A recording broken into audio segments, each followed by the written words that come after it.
대동사회와 달리 소강은 신분이 대대손손 유지되는 세습제를 기반으로 한 사회였습니다.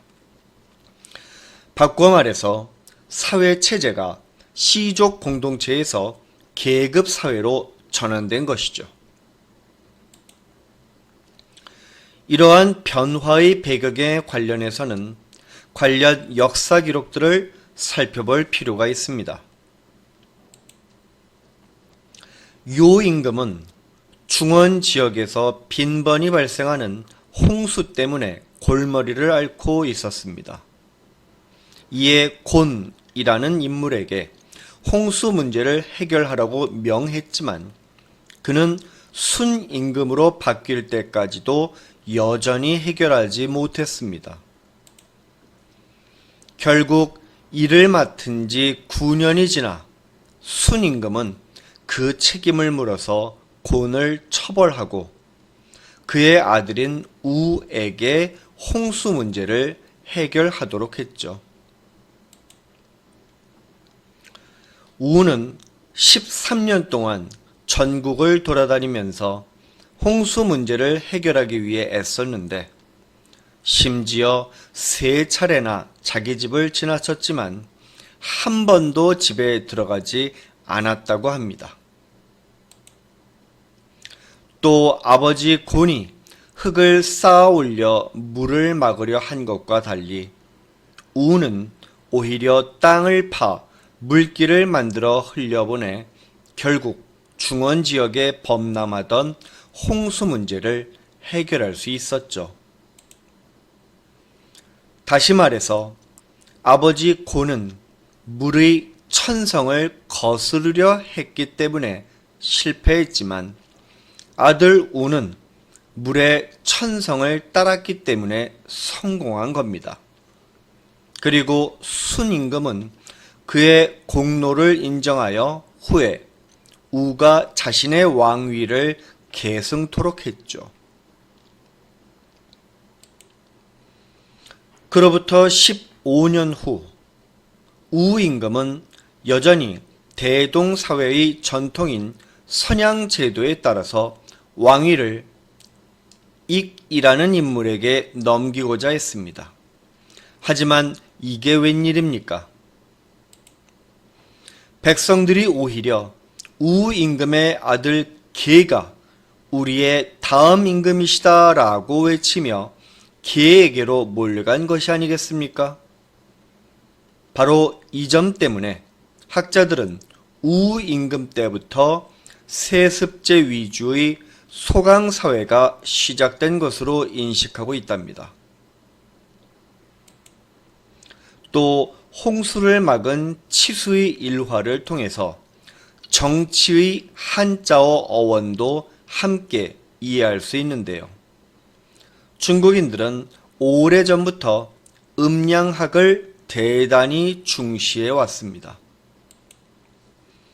음양이란 세상 모든 것들은 반드시 동전의 양면처럼 앞면과 뒷면이 동시에 존재한다는 것인데, 예를 들어 태양이 있으면 달도 있고 낮이 있으면 반드시 밤도 있으며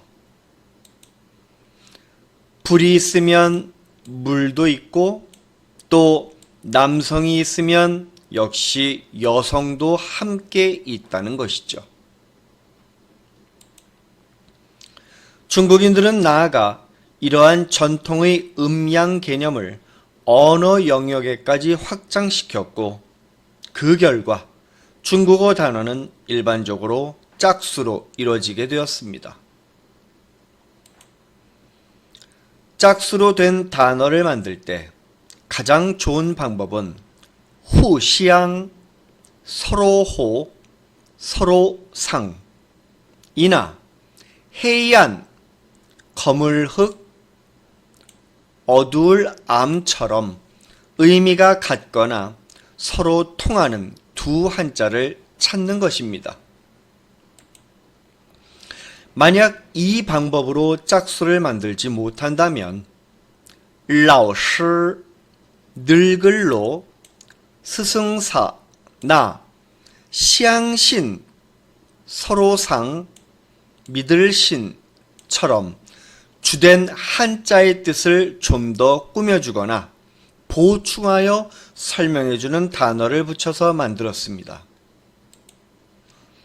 여기서 늙을로는 주된 한자인 스승이란 오랜 세월을 연마하여 깊이가 있다는 의미를 좀 더 꾸며주고 있고, 그리고 서로상 역시 주된 한자인 믿을 신이란 사람과 사람 사이에서 생겨나는 것이란 뜻을 보충해주고 있죠.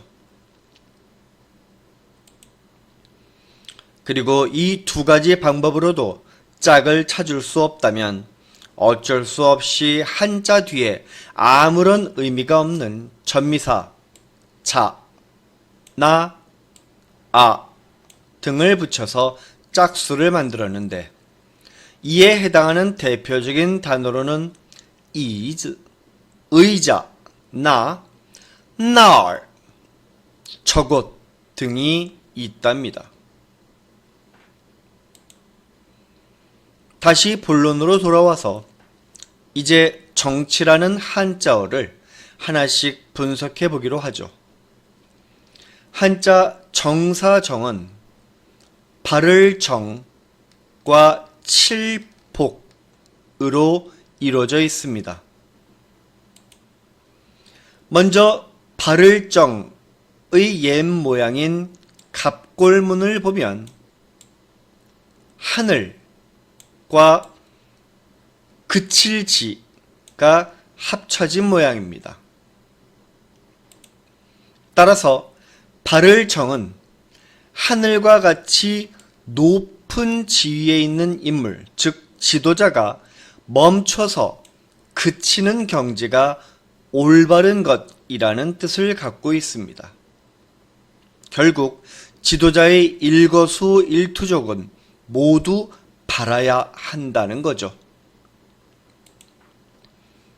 이어서 칠복은 오른손으로 망치 같은 도구를 든 모습을 표현한 문자이므로 치다는 의미를 지닙니다. 따라서 이 둘을 합친 정사정은 망치로 쳐서 바르게 한다는 의미를 지니므로 사람의 잘못, 즉 인재로 인해 일어나는 재앙을 바로잡는 것임을 알 수 있습니다.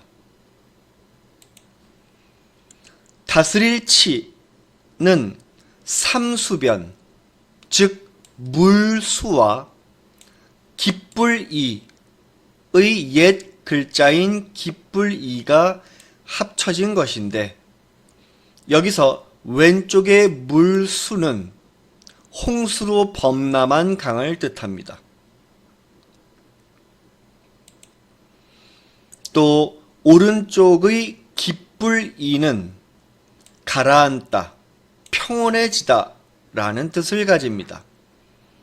따라서 이 둘을 합친 다스릴 치는 홍수로 범람한 강을 다스려 평온하게 한다는 의미로 풀이할 수 있죠.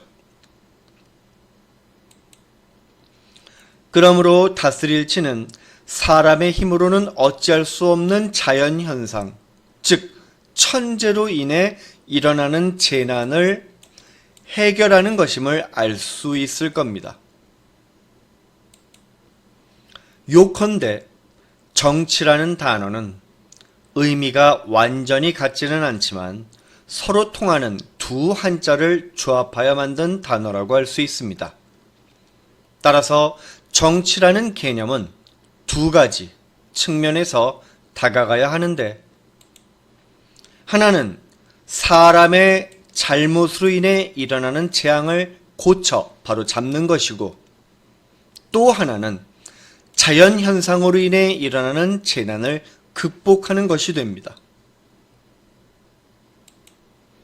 다시 말해서 정치를 하려는 자는 사람의 잘못으로 일어나는 인재 와 자연현상으로 인해 일어나는 천재, 이 두 가지를 모두 해결하여 백성들을 위기에서 구해내야 하는 겁니다. 그렇다면 논어와 정치는 어떤 관련성이 있는 걸까요? 앞에서 잠깐 설명했듯이 주나라는 서주와 동주로 나뉘는데, 서주 시기는 개국 이래 비교적 안정적이었던 전반기라고 말할 수 있습니다. 이 시기 왕조의 수도는 함양, 오늘날의 시안에 있었으므로 역사상 서주라고 부르기도 합니다.